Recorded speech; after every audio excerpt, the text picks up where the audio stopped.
नमस्कार, आदाब। आप देख रहे हैं द डेली हिंदुस्तान। जी हाँ, जम्मू कश्मीर के पहलगाम के अंदर आतंकी हमला हुआ और आफत हमारे लोगों पर बनाई।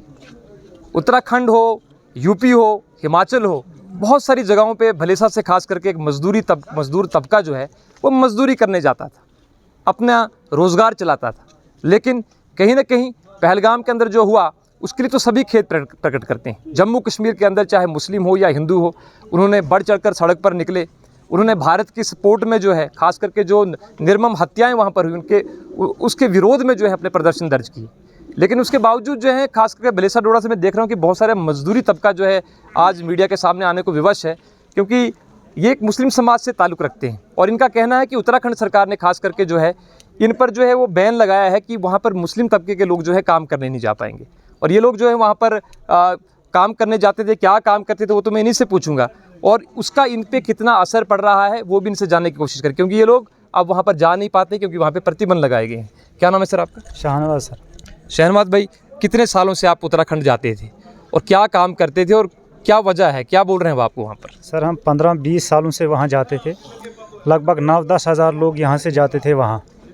तो हम लेबर का काम करते थे सर, वहाँ डोली वगैरह, खच्चर वगैरह जो भी मजदूरी काम था वहाँ करते थे। तो हर साल जाते थे सर। 2013 में वहाँ आफत आई तब भी हम वहाँ थे। तो सर उसके बाद जो ये पहलगाम में अटैक हुआ तो उसके बाद वहाँ हमारे हिंदू भाई मारे गए। 26-27 हमारे हिंदू भाई मारे गए, जिसमें एक मुस्लिम भाई भी था। तो उसके बाद उन्होंने वहाँ हमें रोक लगाई। क्या कह के रोक लगाई, क्या कह रहे हैं आपको? वो बोल रहे हैं कि ये मुस्लिम जो है ये इनका ही काम। अब जम्मू कश्मीर के अंदर तो हिंदू भी रहते हैं, मुस्लिम भी रहते हैं, सभी को बैन है वहाँ पर। ये बात स्पष्ट कीजिए मुझे। नहीं सर, खाली मुस्लिमों को बैन कोई है। जो ऑर्डर आपने देखा उस पर आपने कहीं पढ़ा है इस तरीके की चीज़ कि जम्मू कश्मीर पे पूरा प्रतिबंध है? सर हमारे मुस्लिम भाई गए वहाँ, परसों चले गए 3 आदमी, तो सर उनको वहाँ एंट्री नहीं दी सर। हिंदू लोगों को दी? हिंदू लोगों को एंट्री दी वहाँ सर। हिंदू भाई वहाँ काम कर रहे हैं हमारे जम्मू कश्मीर के, लेकिन मुस्लिम भाइयों को वहाँ एंट्री नहीं दे रहे हैं। उधर से वापस कर दिया उनको, बोलो मुस्लिम के लिए कोई एंट्री नहीं है यहाँ। बिल्कुल, ये बात जो एक अजीब सी है कि खाली जो मुस्लिम हमारे भाई हैं यहाँ से उन पे प्रतिबंध उत्तराखंड सरकार ने लगाया है या वहाँ का जो प्रशासन है उन्होंने लगाया है। कारण यही है कि पहलगाम के अंदर जो हुआ भाई उसके लिए यहाँ का मुस्लिम जिम्मेवार नहीं है, यहाँ का कोई शहरी जिम्मेवार नहीं है। भारत का एक अभिन्न अंग है जम्मू कश्मीर को। अगर भारत अभिन्न अंग मानता है तो भाई ये भी उसका अभिन्न अंग का एक हिस्सा है। और वो जो घटना वहाँ पर हुई पाकिस्तान का षड्यंत्र था, पूरी दुनिया जानती है। उसमें इन लोगों का क्या दोष है? ये लोग इस समय विवश हैं कि ना ये काम पे जा सकते, क्योंकि इनका जो धंधा है 15-20 साल से यही काम करते आ रहे हैं और ये लोग टोटली उसी के ऊपर डिपेंड हैं। अगर इन लोगों पर इस प्रकार के प्रतिबंध बाहरली सरकारें लगा रही तो कहीं ना कहीं वो जम्मू कश्मीर के साथ या कश्मीर के जो युवा हैं, जम्मू कश्मीर के जो युवा हैं उनके साथ भेदभाव करने का प्रयास कर रही है। मैं उम्मीद रखूँगा कि हमारी जो सरकारें हैं, खास करके जो हमारी केंद्र में सरकार है, वो इस पर देखे, जाँच करे कि उत्तराखंड के अंदर ऐसा क्यों हो रहा है। क्या ये 15-20 साल से वहाँ पर जा रहे थे, क्या इस प्रकार का इंसिडेंट इन लोगों ने वहाँ पर किया? अगर कोई ऐसा ट्रैक रिकॉर्ड इनका है तो वो सामने रखें, अगर नहीं है तो इन लोगों को वहाँ पर रोकने का कोई तात्पर्य नहीं बनता। यहाँ पर एक मेरे साथ व्यापार मंडल के प्रधान भी हैं। एक प्रतिबंध जो है यहाँ के खासकर जो हमारे मुस्लिम भाई हैं उत्तराखंड में जो है टूरिस्ट डेस्टिनेशनों पर लगाया कि जब कोई मुस्लिम जो है वो जम्मू कश्मीर से नहीं है, जैसे कि ये कह रहे हैं, क्योंकि ऑर्डर हमने अभी पढ़ा नहीं है, उसमें मैं खुद पढ़ने के बाद ही ये स्पष्ट कर पाऊंगा कि क्या वहाँ सभी जम्मू कश्मीर के लोगों के लिए प्रतिबंध है या खाली मुस्लिम लोगों के लिए ऑर्डर के बाद। लेकिन इनके मुताबिक जो है मुस्लिम लोगों पे वहाँ पे प्रतिबंध लगाया है। तो ये इस पर आप क्या अपील करेंगे? क्योंकि हमारा एक बहुत बड़ा तबका है जो एक इससे जुड़ा हुआ है, रोज़गार के सिलसिले में बाहर जाता है, मजदूरी करने जाता है। अगर वो यहाँ पर रुक जाएगा, स्टक हो जाएगा तो बहुत मुश्किलें होंगी इन लोगों को। शुक्रिया अर्जुन जी। मैं आपको बताऊं, कन्याकुमारी से कश्मीर तक हिंदुस्तान एक है, बिल्कुल एक। और एक ही नारा है हमारा, हिंदुस्तान जिंदाबाद। उसके बाद बड़ी बदकिस्मती की बात यह है कि पहलगाम में जो हुआ उसकी मज़म्मत यहाँ कश्मीर के बच्चे ने की। मैं भी एक व्यापार मंडल का प्रधान था, सबसे पहले मेरा भी एक वीडियो सामने आया जिसमें हमने मज़म्मत की।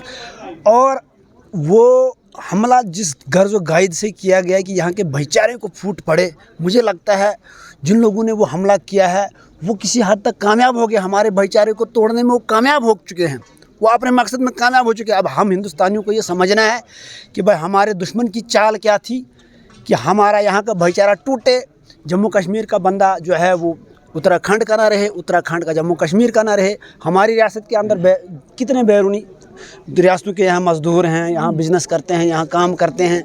लेकिन जम्मू कश्मीर के अंदर आपको इस चीज़ की कोई घटना नहीं मिलेगी कि यहाँ के किसी भी, चाहे यहाँ का हिंदू है चाहे यहाँ का मुसलमान है, उन्होंने बैरूनी रियासत के किसी मज़दूर पे हमला किया या कोई ऐसी कोई हरकत की। लेकिन जो यहाँ के भाईचारे को तोड़ने के लिए जो हमला किया गया है, जो बाहर की ताकतें हैं वो उम्मन ये चाहते हैं कि हिंदुस्तान के अंदर भाईचारे को फूट पड़े, यहाँ का हिंदू मुसलमान एक ना हो और हमारा देश जो है कमज़ोर हो। उसमें मुझे यही लगता है कि जिन ताकतों ने ये हमला किया है, जिन्होंने भी ये करवाया है, वो अपने मिशन में कामयाब हो चुके हैं। हमारा ये तोड़ना उनका मिशन है और वो उसमें कामयाब हो रहे हैं। लेकिन अब ये कहना चाह रहे हैं, हाँ, वो उसमें कामयाब हो गए। हम लोग जो हैं बिल्कुल ये समझ नहीं पा रहे हैं कि भाई हमने किन लोगों को कहाँ से भगाना है, किन को नहीं भगाना है। तो मैं अपील करूँगा उत्तराखंड की सरकार से, और यहाँ के हमारे लोग जो हैं उनका एक सीज़न होता है, 2 महीने या 3 महीने उनका सीज़न होता है काम करने का। लेकिन जो लॉस हो रहा है उनको, यहाँ देखो ये कितने बच्चे हमारे, कितने नौजवान हमारे वहाँ काम करते हैं। आज तक उनका रिकॉर्ड चेक करें कि क्या उन्होंने कभी वहाँ के लोगों के साथ कोई ज़्यादती या कोई बदतमीज़ी या कोई किसी किस्म की घटना की हो तो हमें बताएं।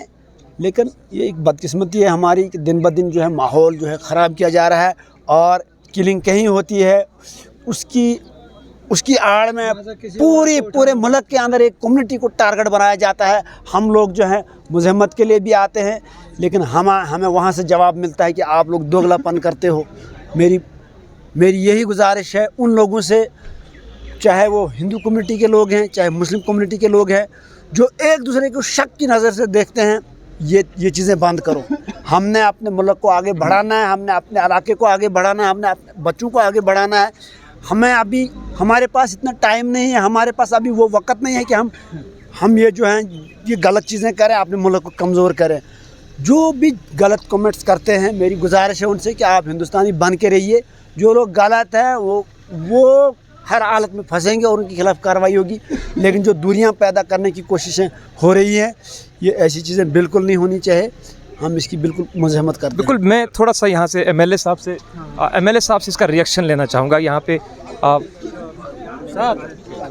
एमएलए साहब हैं यहाँ पर मेरे साथ, थोड़ा सा मैं रिएक्शन यहाँ लेना चाहूँगा। यहाँ पे बहुत सारा एक मज़दूर तबका है, उत्तराखंड काम करने जाते थे और वो यहाँ पर अपनी शिकायत लेके आएंगे कि वहाँ पर जो है उन्हें प्रतिबंधित किया गया है क्योंकि रोज़गार के सिलसिले में वहाँ पर जाते थे। आप भारतीय जनता पार्टी के यहाँ पर एमएलए भी और इन लोगों के एमएलए भी हैं, तो इस बारे में आपकी उत्तराखंड सरकार से कोई बात हुई या होने वाली है कि हमारा मजदूर तबका यहाँ पे स्टक हो गया है, इस पर क्या कहेंगे? अर्जुन जी, आपका शुक्रिया है। मैंने इनको पहले वादा किया कि मैं उत्तराखंड जाऊंगा। ऐसे में ज़बानी कोई बात नहीं करूंगा। उत्तराखंड जाऊंगा, वहाँ की सरकार से बात करेंगे और फिर बात करने के बाद मैंने इनको 4 दिन का 5 दिन का तो समय मांगा कि 5 दिन का समय दे दो, क्योंकि अभी पहलगाम में जो घटना घटी है वहाँ हिंदू मुसलमान पूछ के घटना घटी है और कल अगर इनका ज़िम्मेदार कौन रहेगा वहाँ पे?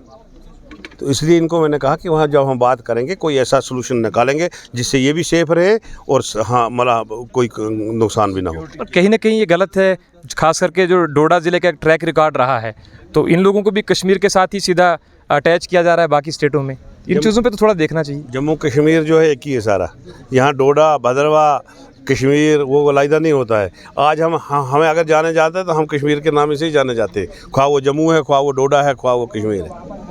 मतलब आप इनकी बात करने वाले उनको आश्वासन दे रहे हैं? बिल्कुल, 1 हफ्ते के अंदर मैंने इनको कहा कि मैं वापस आ जाता हूँ, इनमें से भी एक आदमी को मैं साथ ले लूँगा और वहाँ जाके बात करेंगे। मैंने बात करने के बाद इनसे बात करेंगे। बिल्कुल, ये विधायक दिलीप सिंह परिहार हैं, माननीय विधायक दिलीप सिंह परिहार भदोरा कंस्टिट्यूंसी को, और इन्होंने आश्वासन दिया कि उत्तराखंड सरकार से वहाँ जाकर के बात करेंगे और इन मजदूरों को इनका हक दिलाएंगे, क्योंकि जम्मू कश्मीर अगर भारत का अंग है तो यहाँ इस अंग में बसने वाले लोगों को हर जगह हिंदुस्तान के हर कोने में काम करने का भी हक है। देखते रहें डेली हिंदुस्तान।